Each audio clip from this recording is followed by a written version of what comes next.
Hello everyone, my original intention with this video was purely just to review AEW's Double or Nothing 2022, which I did watch this weekend, and I figured I would watch this episode of Dynamite that was the follow-up, and then give my overall impressions of the show and how storylines continued on the very next episode. What I was not expecting was for Maxwell Jacob Friedman to come out and cut the promo of the century, the greatest work shoot of all time. I mean, this thing was like, I think the way I described it, it was kind of like Punk's Pipebomb from 2011, The Miz's gigantic rant on Daniel Bryan from Talking Smack, and like spatterings of Brian Pillman and his Booker Man stuff from WCW all rolled together in a ball and then magnified to the 10th degree. This thing was heated, to say the least, and it came off so naturally and so well. And it was so believable because they did the segment, they cut to black real quick when MJF started dropping F-bombs, or a F-bomb. The uncensored video is floating around in case you're wondering, but and then they cut to black real quick, and then they never mentioned it again for the rest of the show, which made it look like, you know, MJF kind of went into business for himself. And, you know, ever since the news broke that MJF no-showed the Fan Fest the day before Double or Nothing, he's become like the most talked about wrestler in the online space, at least. Speculating, is he going to WWE? Is he is it a work? Is it a shoot? Is he going to be there for the pay-per-view the next night to put over Wardlow? Like, what exactly is going on? And I think many fans, including myself, were surprised that MJF was even featured on this episode of Dynamite, because I figured after the stretcher job he did at the pay-per-view, it's like, all right, that's going to be it for him, right? And you know, at least for, like, he's going to get some time off, and maybe they can, if this whole situation is a shoot, then maybe they can revisit it and determine what MJF's status with the company will be. And if it's a work, they can just continue working us. And I don't know, like, this situation is just so crazy. It's like, I don't know if they, you know, I've heard of working yourself into a shoot. This may be a situation where they shot themselves into a work. I don't know. It's very fascinating. It's very exciting. And MJF is the most interesting wrestler in the world right now after this episode of Dynamite. So if I'm going to praise AEW for anything, the follow-up to Double or Nothing, just MJF's promo alone, friggin' awesome. And I am definitely going to be tuning into Rampage on Friday and Dynamite next week just to see what any potential follow-ups there are. It's a fun time. This is a fun time. Whenever something like this happens, it always makes wrestling more interesting, because now you have this character who is unpredictable and is going against the grain, and you don't know what he's going to do next. And that's always a good thing to have when you have it. I argue that Stone Cold Steve Austin, one of the appealing things of that character is that you never knew what he was going to do. When he was at his peak, you know, like the 97, 98 Stone Cold, you never knew what he was going to do. You knew he was going to retaliate against Vince after Vince fired him at Judgment Day, but you didn't know he was going to show up to the event the next night with a gun and threaten Vince in the middle of the ring, only for it to be revealed as a toy gun. But it was like that, when you start throwing that unpredictability into things, it makes things a lot more exciting. And right now, MJF is the most exciting wrestling talent in the world. So much so, it's like, oh yeah, that's right, Tanahashi and Punk are going to be facing each other at Forbidden Door, which I don't know if that's the best pairing they could have done. But hey, it's a match to do. But I completely forgot about the Forbidden Door pay-per-view because I just had Punk on the brain, and everything they did for the rest of the show, even, you know, the return of Miro, that violent main event between Garcia and Moxley. There's a lot of really good stuff on the show, but even, like, what was the second segment? MJF is going to be the major talking point coming out of this episode. And where could they possibly go with this? Who knows? A lot of things they could do. I was looking at Alex on Twitter, And he had mentioned the possibility of doing Punk versus MJF for the title as kind of like a mirror version of what Punk did back in 2011, which that would be very exciting. I would be definitely in favor of that. But in any case, I don't know where it's going. I don't know where it's headed, but they've got me. They've got me hooked. It's like, all right, let's see where they go with this. It could be great. So, with that said, I think I should go ahead and actually do my review of AEW Double or Nothing. We'll just jump right into the show. And Double or Nothing, I really liked it. I would, if I was going to give it a letter grade, I would give it a B. The biggest issue with the show, two major issues. There were two major issues with the show, and a lot of people have brought these up. One, it was way too goddamn long, and I've heard, Tony Khan's explanation with the NBA Finals and all that other stuff that they were doing. And, I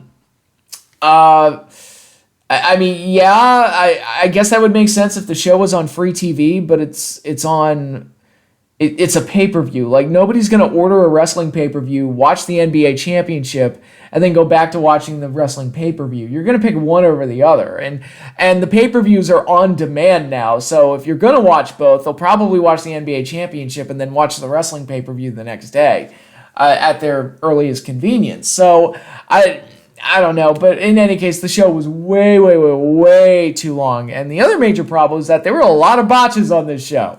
But the next episode of Botchamania is going to be great. If it hasn't been posted already, I don't know. But it's a lot of mistakes, a lot of people struggling with sharpshooters and the Texas Cloverleaf. And I made a comment on Twitter. It's like, man, they're really struggling with the leg-based submissions tonight. Nobody seems to be able to do it right. I think Punk, when he did his sharpshooter, it was like the first adequately executed sharpshooter of the entire show, on a show that had several attempts at a sharpshooter. It's like, oh, thank God, finally somebody did it somewhat well. And so that was kind of a problem. But overall, I did find myself entertained by most of the card. And they did manage to hold my attention for the entirety of this, near 5-hour event. Like WrestleMania-sized event in terms of its length. That's not a compliment. And the crowd seemed into it too. Like, I was shocked when they were as lively as they were for some of the matches later in the show, because I'm like, aren't you all tired yet? Jesus. But despite my issues with it, I do feel like AEW Double or Nothing came through and put on a really entertaining show, which I'm happy to go into. Let's start with the pre-show match. Hookhausen defeating Tony Nese and Smart Mark Sterling. This was pretty basic pre-show match. It was an excuse to show off Hook and Danhausen, and to that effect, the match worked really well.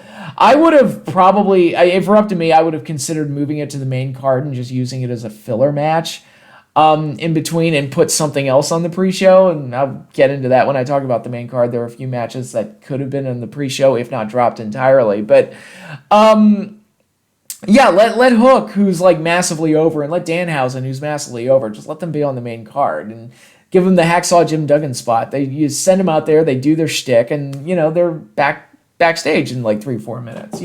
People just kind of react to the act, and then and if you don't care about Hookhausen, you get a bathroom break out of it. It's one of those things where I kind of miss the older pay-per-views that I watched as a kid, because they always had bathroom break matches. They do a big match, and then you get a downer, and then they bring you back up. And now it's like everything tries to steal the show, and it is just too much. But in any case, I did enjoy the pre-show match. Hookhausen won, and did so quite well, with Hook doing most of the work and Danhausen just doing a silly pose to get the pin. So that all worked really well. And then we got the very exciting opening bout, MJF taking on Wardlow, and everybody was wondering if MJF was even going to show up to this thing, and he even was, it took him a little longer to come out on the entrance ramp, if you notice. They were kind of playing with us and teasing us, I think, and led to some great chants from the crowd, like he showed up and things like that. But Wardlow versus MJF, this was perfectly booked. Regardless of the MJF situation and all the speculation surrounding that whole situation, looking at the MJF Wardlow story that had been told, this was the bodyguard, the muscle, finally getting his hands on the dipshit weasel that treated him so badly, and now he can kind of revel in the moment. And that's basically what happened, with MJF trying every dirty trick in the book with eye pokes and other old school heel tactics, the Dynamite Diamond Ring, which didn't work out for him. And Wardlow just powered through it all and then delivered a very satisfying powerbomb symphony onto MJF, who did a stretcher job. And Wardlow got his AEW contract. This was an absolutely perfect payoff to the storyline that they had done. It was the match I was the most excited for, and it gave me pretty much exactly what I wanted out of it. In terms of the story, they didn't make it a finisher fest. They didn't have a back and forth contest that went on for 15, 20 minutes. It was a nice, simple, satisfying conclusion to the storyline they had built up. It was one of the best booked things on the entire show, if not the best booked thing on the entire show. So Wardlow and MJF got a win for me, and now we will get to see how Wardlow will be without MJF, and I think that's going to be a big test for him. But right now, Wardlow is my favorite babyface in AEW right now. So the storyline did an effective job of getting him into a spot as being one of the top baby faces and being a personal favorite for many, and getting him over with the crowd as both a badass and a sympathetic hero. And all of this came off really, really well. And Wardlow, they've paid it off, and a star is born. And here's hoping the Wardlow train keeps on chugging along.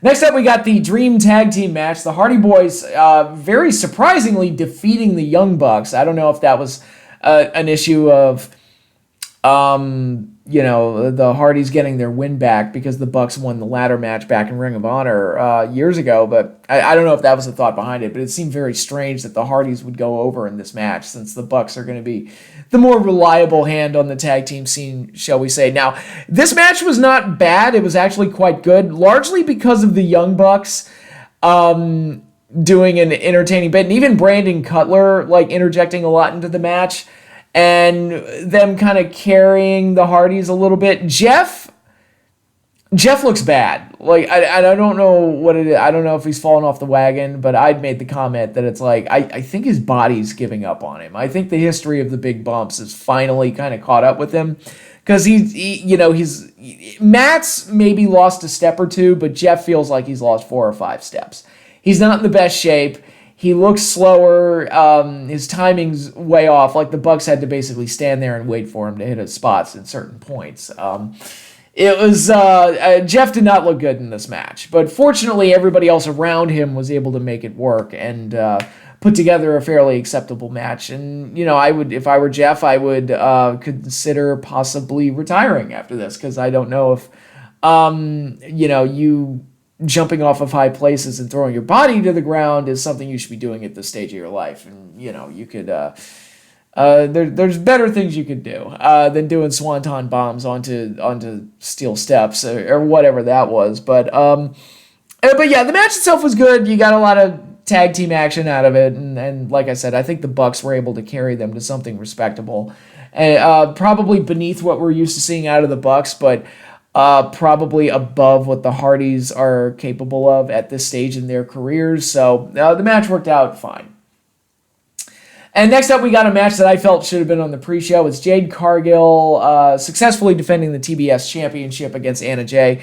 This match had virtually no intrigue. Now, I've heard that the original plan was it was going to be Jade versus Chris Statlander, but then the whole situation with the Hikaru Shida came up, and it kind of threw the tournament out of whack. So they put Statlander in Shida's place, and then moved Anna Jay into what was going to be Statlander's place. And I'm just kind of thinking about, why didn't they just put Anna Jay in the tournament? Was she in the tournament? She might have been.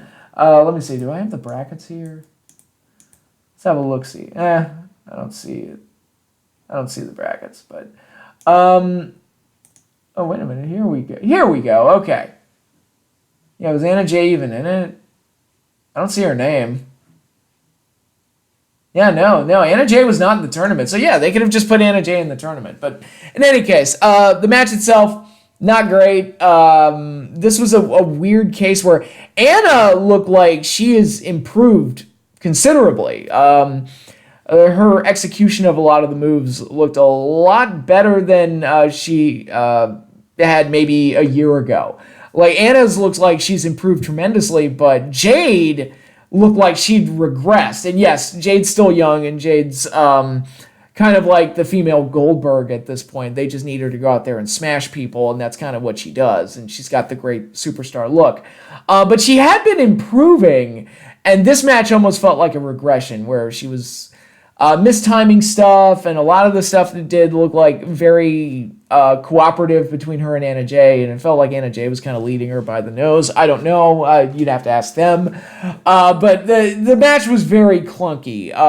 And of course, Jade Cargill won. We all expected that. Doing a title change here would have been silly. But what's the bigger headlines were the debuts that came about after the match. During the match in one case with, and I keep forgetting this, what's his name? Stokely Hathaway. Okay. New manager for Jade Cargill and her group. I guess Mark Sterling is no longer going to be associated with Jade Cargill and the Baddies. I think that's the name of her group. And following the match, the former Ember Moon, Athena, came out and made her presence known, in addition to Chris Statlander and Anna Jay, as they stared down Jade Cargill and her girl. So this is probably going to lead to a trios match at some point. It might even be the justification for doing women's tag titles, which I think is a mistake. I think AEW has too many belts as it is. They need to start reducing the number of titles, not adding titles. And before anybody accuses me of sexism or anything like that I don't want women's tag titles, so look, dude, they've got 3 women's titles already. When you look at the AEW title, the TBS title, and the Ring of Honor title, they've got way too many belts. And of course, like, adding Ring of Honor to the mix only makes it worse. But like, if they came out tomorrow and said, "Oh, we're gonna do a cruiserweight title," I would have been like, "Are you out of your fucking mind? Like, how's that gonna work?" You've got too many belts as it is. I mean, granted, if they did a cruiserweight title, I'd be like, all right, Darby Allin or Hook needs to hold that belt first. But, it still wouldn't be a very good idea, because I don't think there's enough TV time to really construct a fully functioning cruiserweight division. And that's kind of how I feel about women's tag titles. It's like, look, they're struggling with the women's belts they already have. Let's not throw more complication into the situation. But I do think Athena, former Ember Moon, is a good pickup. I think she's a really solid worker with a really good look. And I think she's going to add something to the division, even though it's yet another ex-WWE talent coming over, which was part of MJF's whole rant. So, it is what it is. Moving on from there, we had one of my favorite matches on the show, the House of Black defeating the Death Triangle in a trios match. Now, this match was so underpromoted that I had completely forgotten that Pac got blinded by Malachi Black. I completely forgot that happened. And I think this show had too many matches, too many storylines, too many build-ups, and this one, which should by all rights should have been really good. I think when I did my preview, I compared it to The Shield and the Wyatt family. It could have been kind of AEW's version of that, but everything was so underpromoted that I almost forgot the match was even happening, and it's a damn shame, because the match itself was really, really good. It was an action, it's an action-packed spectacle with bodies flying all over the place, but it kept the crowd excited, and they did a lot of crazy shit in there, and they even at one point did the dog pile spot that I hate so much, but they did it in a way that actually made sense, where it's each guy that did the next aerial move, they did it onto one guy rather than an entire pile of people, so it makes a little bit more sense. But I thought this match was stellar. I thought it was action-packed from start to finish. And the ending got me, where Julia Hart revealed herself after they kind of botched the turn a couple weeks ago. They brought her back here, and she has now officially joined the House of Black. Awesome. So I think that turn was done effectively, caught me off guard, caught me by surprise, and it gave this match a little bit more than just, 6 guys flying all over the ring for 15 minutes or whatever it was. It actually had kind of a storyline purpose where it's like, okay, definitively, now we know Julia Hart is in the House of Black. And next up on this show were the 2 Owen Hart tournament finals. First, the men's match, Samoa Joe taking on Adam Cole, and the women's match, Dr. Britt Baker, DMD, taking on Ruby Soho. And these matches were completely okay. They were fine. Samoa Joe and Adam Cole went out there and basically did their trademark stuff to each other and had a nice, solid match. with Adam Cole getting the win, which I prefer. I'm kind of over Samoa Joe at this point. I think I've made that point a few times in recent videos, so like Adam Cole would have been my preferred choice in this situation, although he really needs to hit the gym or something, because look, I'm not saying he needs to be on steroids. I'm not saying that at all, but it's like, dude, like, I feel like I have a better looking body than you, and I really shouldn't, because I work a 9 to 5 and I'm almost 40. Like, come on, man. just go to the gym. It's literally your job. But in any case, Adam Cole won. That's fine. And then the women's match was also okay. Britt won, which is my preference. I just don't get Ruby Soho. I didn't like her in WWE. I don't like her in AEW.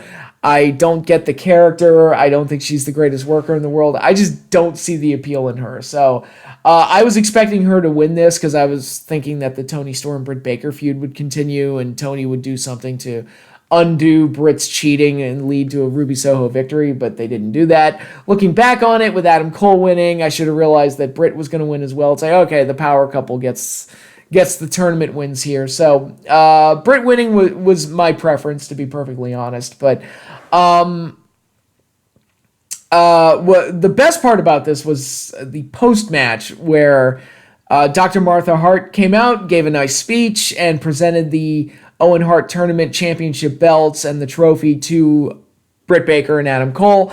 This was nice. I like nice. It was just nice. It was just nice and feel good. Although Adam Cole and Britt Baker looked like faces in this whole thing by the time it was over. And it's like, I feel like that's not going to stick. But in any case, this was feel good. Whatever. It was fine. Then we got one of the most confusing matches I think I've ever seen in my entire life, and got way too much time at over 12 minutes based on the Wikipedia page. Members of American Top Team, Ethan Page and Scorpio Sky, the Men of the Year, and making her in-ring debut, Paige Van Sant taking on Sammy Guevara, Frankie Kazarian, and Ty Conti in an intergender 6-person tag team match. Basically, the setup here was that everybody was a heel except for Kazarian, and it looked really weird and just had a very confusing dynamic. There is a way to do that right. I think WrestleMania 14 did it well with the Sable and Mark Marrow versus Goldust and Luna match. This one, it was just a showcase of a bunch of people I as characters, I can't stand them, and I'm not supposed to like them. America Top Team, they're with Dan Lambert, who's a loudmouth asshole, is good at his job in that regard. But then on the other side, you've got Sammy and Ty making out with each other every chance they get, and they're just annoying. And so I just hate everybody. And Kazarian, I empathize with more than anybody when he walked out on them towards the end. It's like, I don't blame them. They suck, and they're shitty people. And but yeah, the whole match itself was just very confusing. Paige, I think, added a little bit of an extra spice to it, even though she's still green, obviously. I think her inclusion livened things up a little bit. And Sammy accidentally super kicking Ty Conti was also a very nice moment. It looked like he took her head off. But overall, this felt overly long, largely unnecessary, and was a payoff to a storyline I was not interested in at all whatsoever. I would have been okay ripping this match in half and just putting it on the pre-show, or not having it at all. Like, one of those two. Those would have been a great way to save time. Yeah, this match didn't do it for me. I was just kind of like, I didn't care going in, and I didn't care when it was over. Now, because of the stipulation in place, Sammy Guevara and Kazarian cannot challenge Scorpio Sky for the TNT title. I wonder who he should face. Wardlow. Put the belt on Wardlow as soon as you can. But in any case, that match just was what it was. Next up was a much better match. Darby Allin taking on Kyle O'Reilly in a match that felt like it was thrown onto the card just right before the show. I think it was announced on Rampage that Friday. And when it was announced, I was like, do they have room for it? There's so many matches on the show already. Fortunately, in a show loaded with tag matches and multi-man free-for-alls, this show was a nice, simple, clashing of styles singles match, and I actually would have probably had this as the opener, because it was just easy, simple, and did its job. I think Kyle O'Reilly's more technical style clashed really well with Darby's Daredevil style, which led to a lot of unique counters. Now, there was that one suicide dive spot, which was scary as hell, but fortunately, Darby's okay. But in any case, I thought this match was very, very good, played to both men's strengths, and came off well. And Kyle O'Reilly got a shock victory, which took me by surprise. I would have picked Darby to win. I feel like Darby's been losing way too many matches lately. And I would have preferred to see him get the W here, but maybe this will set up maybe Sting and Darby versus Red Dragon. We'll see. Could be cool. When Sting gets back from injury and throw Bobby Fish in there and just do a wild tag team match. That could be a lot of fun. But yeah, this was one of the better matches on the show, I felt. And next up, we had the Women's Championship match with Thunder Rosa successfully defending against Serena Deeb. Very technically sound. I think the effort was very high in this. The problem is there was no reason to really invest in it. I never really felt like Deeb was going to win the title, and there wasn't a good enough storyline heading into this thing to give people a reason to invest in it. It was just kind of the reaction to it from the crowd felt like, I don't want to say flat, but it wasn't as lively as it was for other portions of the show. And very much like what I said about the trios match, man, it's a shame that they didn't put more promotion into this match because it could have been really, really good. I think Deeb is an underrated talent and Rosa can go, so like you give them something they can sink their teeth into. They could probably put together a really good match, but as is, it was just kind of like, we're doing this because we got to have the belt on the show. Yeah. And, of course, Serena Deeb lost, which, again, I didn't see any chance of there being a title change in this particular match, but it is what it is. So the match was fine overall. The effort was high.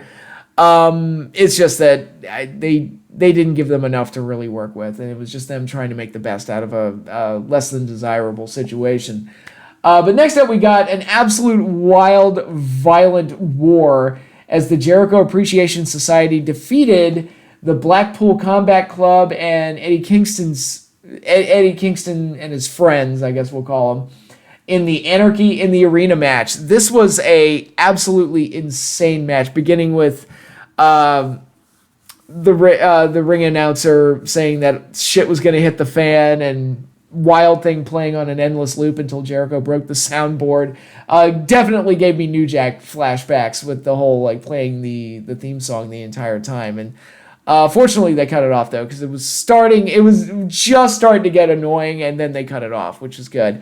But yeah, I really, really liked this match. I thought it was wild chaos. At times there was almost too much to follow, but with a match like this, you just kind of go with the spectacle, and hopefully enough people can shine and create something special out of it. And I felt like they accomplished that with Proud and Powerful jumping off of ladders through tables, and Daniel Bryan striking the fuck out of people, and Jon Moxley bringing out barbed wire, and there was blood everywhere. It was a wild and crazy match, and probably my favorite match on the show, just for the sheer spectacle and chaos of it. This is probably the match I enjoyed the most. This match isn't going to be for everybody. Not everybody's going to like this completely hardcore free-for-all involving these two teams where everybody's bleeding and getting hit by weapons the whole time. But to me, it was so wild and so crazy, so off the chart, that I just really, really enjoyed it. And it came off as a lot of fun. And hey, a little disagreement between Bryan Danielson and Eddie Kingston caused the baby faces to lose and necessitated a War Games match, or should I say Blood and Guts, in the AEW world. And that could be really, really exciting. And will the issues between I keep calling him Daniel Bryan, Bryan Danielson and Eddie Kingston, will that spill over into Blood and Guts, and will it lead to a Danielson-Kingston match down the road? We shall see. I'm very intrigued by that potential pairing. But yeah, Anarchy in the Arena I thought was a blast. This thing was crazy, and one of the major highlights of the show, if not the best thing on it. And the tag title match that followed, I thought was going to be royally screwed, because you're following a wild match in Anarchy in the Arena. And this is a show that already had the 6-person intergender tag match, the Hardys versus the Bucks in a Dream tag team match, and a trios match between House of Black and Death Triangle, and all of those matches had crazy stuff going all over the place. So I thought they were fucked. I'm like, there's no way they can put a solid match together. But Against my expectations, they did. The crowd was more receptive to it than I would have ever expected. And I think the big guys definitely helped a lot. Between Keith Lee and Powerhouse Hobbs and Luchasaurus, they added a different dimension to this type of kind of free-for-all style tag match that wasn't present in some of the other ones. Maybe Brody King in the trios match for a little bit, but I think having the big guys there gave this match a little bit of a different flavor over the other multi-man, free-for-alls that were on this card. There's just too many matches on this show. It probably went a little too long, gave it 17 minutes overall. I probably would have cut that down to maybe 10. I feel like you could have still gotten the same point across. But in any case, the three-way tag was fun. There was no chance of a title change, so I wasn't shocked when it didn't change hands. But I thought everybody involved did the best they could, and it came off fairly well. And then we have the main event with CM Punk defeating Hangman Adam Page to become the new AEW World Heavyweight Champion. I thought the main event was very good. I thought it had a big fight feel. I thought the audience was very receptive to it and very lively all the way throughout. I learned that Hangman does the GTS better than Punk does, which is hilarious.